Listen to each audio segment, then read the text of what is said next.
Hello my friends and welcome back to my channel. It is Wednesday, so that means it is time for the weekly weigh-in and the weight loss technique.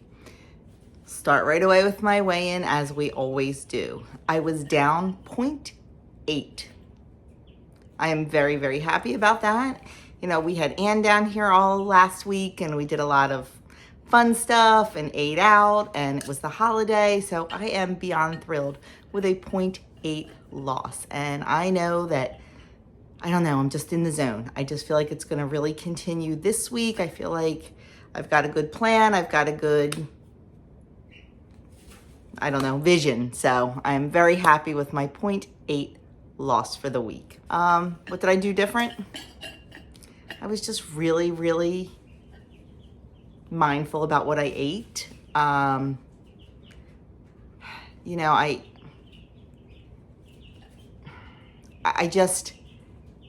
play games with myself sometimes. Like, I don't know, we wanted to go out. We were gonna go out for ice cream one night, and I thought to myself, and the kids were like, I thought they'd really want to go, and they were like, yeah, okay, we'll go. Like, they weren't really into it. And I thought, well, then you know what? If nobody's really into it, we're not gonna go, because I know come Saturday night, I'm going to have dessert while we're playing Pinochle. I don't need 2 desserts. So I play little games like that with myself, and it works. I know. You have to do what works for you. And if I know something good is coming, I can refrain from eating something good. Because if you start eating a treat every single day or every single night or having dessert every single night, I don't care if it's 2 points, 0 points, 10 points, it becomes less special and you start looking for more and more and more. I've noticed that with myself. Like, you know, I have popsicles in the fridge or in the freezer that are, I think they're like 30 calories. They're organic bomb pops that I think I showed them on a grocery haul. And one is like 30 points or 30 calories.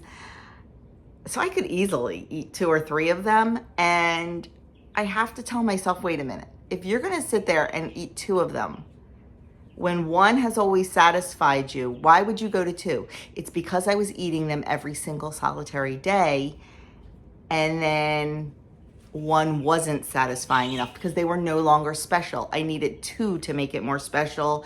I needed 3 to make it more special, or whatever. So if you're struggling with that, really look at that. Decide if you are having too many desserts and treats and snacks and things like that, and it's becoming not special anymore, and reel it in. Because I did notice that with myself. So that may be something for you to look at, but totally off topic. You know when thoughts pop into my head. So let's get on to the topic. Let me take a little bit of my electrolyte water. Normally I have my tea while I'm talking to you, but I haven't gotten my electrolyte water in, and I do not have a cup of tea until I get my electrolyte water in. That is my personal rule, because if I start drinking my tea, then that's it. I won't go back to the electrolyte water. And especially in this heat, we are having some big heat here in New Jersey, some big humidity. I need that electrolyte water. I need those minerals and everything being replaced. And if you watch my channel, you know I just make my own. I don't put any packets or anything like that. I just use filtered water, a little bit of lemon juice, a couple shakes of Redmond's real salt, and sometimes I'll throw a tea bag in there, like a green fruit tea, just for a different flavor. But today it's just the water. And I need to replace all those minerals and all that salt that I sweated out last night because it was hot here. Okay. How your past can set you up for future success is this week's topic. Ever wish someone could tell you exactly how to reach a goal you've set? Great news. You can be that person. And here's how. Try this. Think back to the past month or months and reflect on your successes and your setbacks. What were your successes? Now, I'm just going to give you the examples they give. You need to plug your own successes in here. Success, I started a new activity routine. Then they say, how did you make that happen?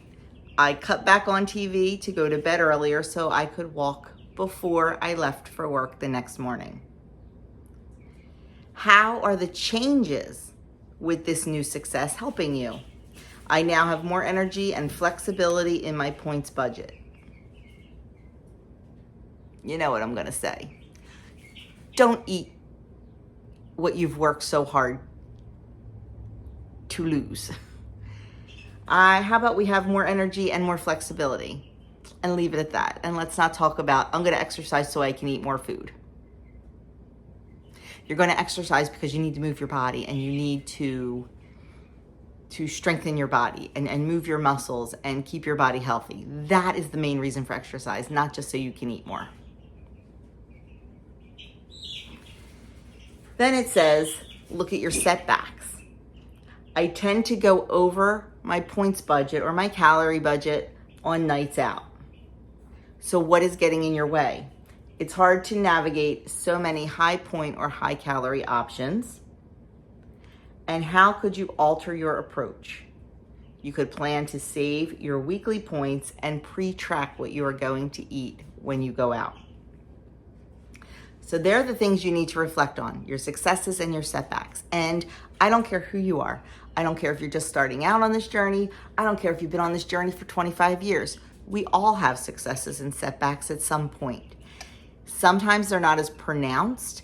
A setback, if you've been a goal for 20 years and you don't even have to think about things anymore, a setback may be not getting your exercise in when you want to. It may one day not getting your water in when you want to.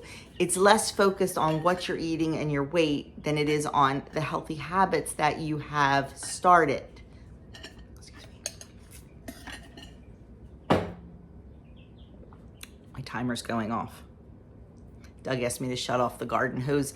Our hose is leaking, so we can't use the timer on it right now for our irrigation system. He's got to take it apart tonight. But that's neither here nor there. So it says, look ahead to a goal you want to achieve in the next month or so. The example they give is meal prepping low point, low calorie lunches. Think about the obstacles that you're going to face doing that. Lack of time. I have a problem with lack of time. We all get the same 24 hours in a day. We all do. We are all busy people. No one is busier than anyone else. We're all busy. It's how you decide to spend your time. You think you might have a lack of time, and this goes for exercise too. I hear that so often. Oh, I don't have time to exercise. I don't have time. Or I don't have time to cook a meal from scratch. I just don't have time for that. I don't have time to meal prep, whatever it is. Do you truly not have time, or is that an excuse? We are all super busy, especially if you have young children or, work full time, whatever. We're all busy. But look at how you budget and manage your time and decide, you know what? Maybe that 2 hours of TV you're sitting and watching every night, maybe that's not the best use of your time. Maybe you should be meal prepping, or maybe you should be exercising or something.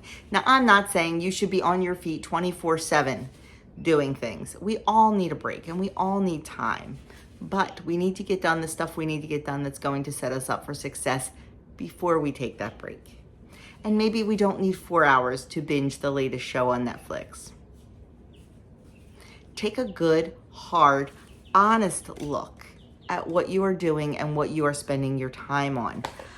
Are you spending your time on, sorry, my camera's wonky here. Are you spending your time playing games on your phone? Are you spending time, whatever it is?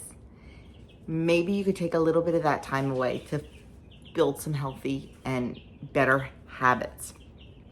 And it's the same thing with money. I hear people all the time say, oh, I can't afford to eat, organic food or grass-fed beef or whatever, it's too expensive.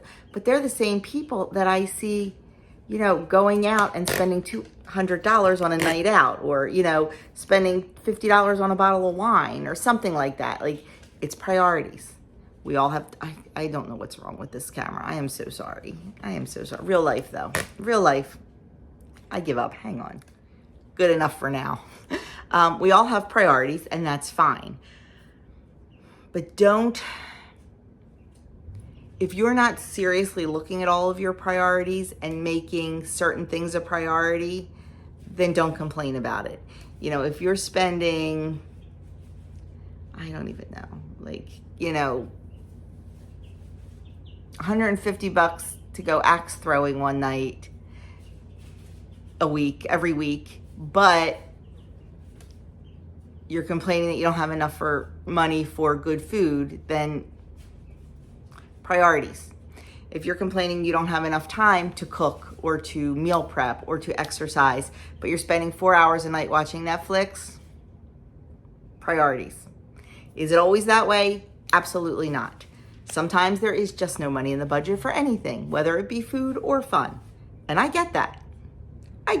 Summer's lean around here because I don't work very much.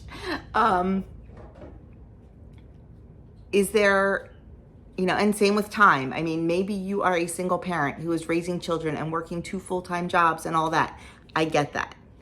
I'm talking about not the extreme circumstances. I'm talking about the normal everyday circumstances where we're making excuses and not making plans. And we all do that a lot. I do it. I could be the queen of excuses if I wanted to be. So, my gosh, I got off on a tangent. I did. So, back to the excuses for not meal prepping or the obstacles, they call them. I call them excuses. Lack of time. But how will you feel if you'll succeed? You'll feel proud and glad that you have extra points that you can bank for nights out and things like that. And then it says move forward by taking one specific step towards that goal this week. And they say, I can rethink how I spend time so I can fit in meal planning. I had no idea they were going to say that. I just said that for 20 minutes. I know, I really should read these before I come on here, but it just goes to show you that, maybe we have an idea of what we're talking about. I don't know. It says, let's dive a little deeper. While this journey doesn't come with an exact roadmap, science thankfully gives us plenty of tools to navigate it. Tracking our food, counting our points, our calories, things like that. But you've got another super valuable and often untapped resource, your past experiences. They always say that if you continue doing what you're doing, you're going to keep getting the same result. Why do we think we can keep eating all the junk food and all the desserts and all the fried foods and all the fast foods and expect to lose weight? Doing the same thing we've been doing got us in this situation. We need to change it to get out of it. So that's your past experience. You know what you can and can't do. We just have to implement it. And my friends, implementing it is the hardest part. Reflecting on the nitty-gritty of both your accomplishments and your setbacks, why things clicked or why things didn't, and how you overcome obstacles or how you don't overcome obstacles.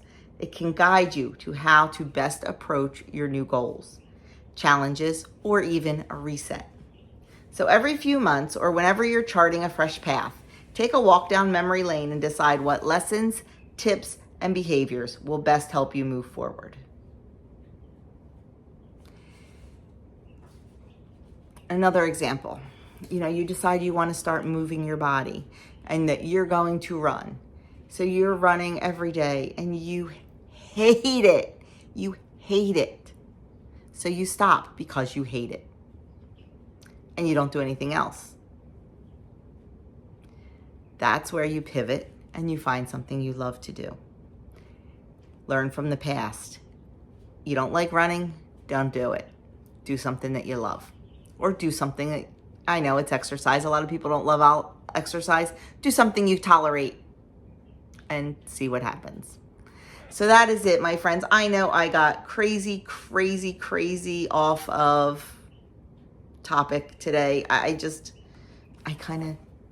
have no filter, and I say what comes to my mind. But you got this, guys. You got this.